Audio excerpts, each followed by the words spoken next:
perguntaram para Jesus exatamente isso, né? Jesus, na verdade, perguntou aos seus discípulos, né? Quem as pessoas dizem que eu sou? E aí os discípulos responderam, olha, uns dizem que você é um profeta, outros dizem que você é João Batista, e aí foram dizendo o que um mestre, professor da lei, e aí Jesus perguntou, quem vocês acham que eu sou? E a resposta de Pedro se tornou uma máxima, tu és o Cristo, o Filho do Deus vivo. E essa é uma palavra muito importante, porque Jesus é muito mais do que um profeta, é muito mais do que alguém que escreveu um código de moral. Ele é o Cristo. O que é isso? O Messias prometido de Deus.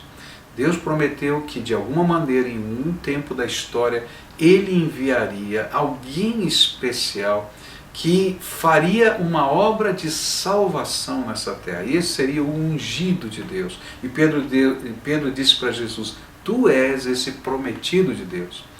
A palavra de Deus vai nos ensinar que Jesus é esse ungido, que na verdade, é o próprio Deus que se fez carne. O apóstolo João vai dizer isso, né? E o verbo se fez carne, a palavra verdadeira e ativa de Deus habitou entre nós, ele se fez carne, segunda pessoa da Trindade nasceu aqui entre nós.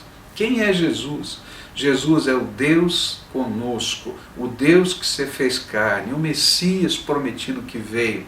Ele não é apenas um profeta, ele faz parte da Trindade divina. O que ele veio fazer aqui? Ele veio buscar e salvar o que se havia perdido. Nós estávamos perdidos e Deus ama cada ser humano. E ele olhou para aquele ser humano que ele quer como filho e disse, estão perdidos, estão indo para o inferno, estão se perdendo na vida. E ele mesmo veio aqui como pastor e como ovelha, buscar o seu rebanho. Sabe o que ele fez? O Cristo não apenas é o ungido de Deus, o Deus carne que se fez homem, mas ele se tornou o sacrifício, o Cordeiro de Deus que tira o pecado do mundo. E é por isso que ele morreu na cruz.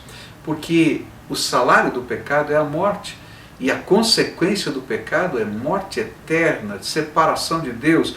Por isso Jesus morreu no meu lugar, aquele que não tinha pecado, se fez pecado por nós, diz a Bíblia. E então ele se tornou a propiciação, o pagamento da pena do pecado para mim. Então Jesus é o sacrifício. Mas não é só isso. A Bíblia diz que entre a sua morte e a ressurreição ele desceu ao Hades, lugar que nós chamamos de inferno. E ele pagou toda a pena do pecado para nós. E quando ele ressuscitou dentre os mortos, ele trouxe nas suas mãos as chaves da morte e do inferno. E aí então ele se torna o nosso Salvador eterno. Para que todo aquele que nele crê não pereça, mas tenha vida eterna. Ele veio com essas chaves na mão. Para que eu, olhando para Jesus como o Cristo, o prometido de Deus, o ungido de Deus, aquele que tomou o meu lugar na cruz, aquele que ressuscitou, eu possa crer na vida eterna, na ressurreição dos mortos e crer que eu tenho um Salvador que trata da minha vida. Jesus é mais do que um profeta, Jesus é mais do que o último éon entre a ligação entre Deus e os homens. Jesus não é um homem apenas, ele é o Deus encarnado.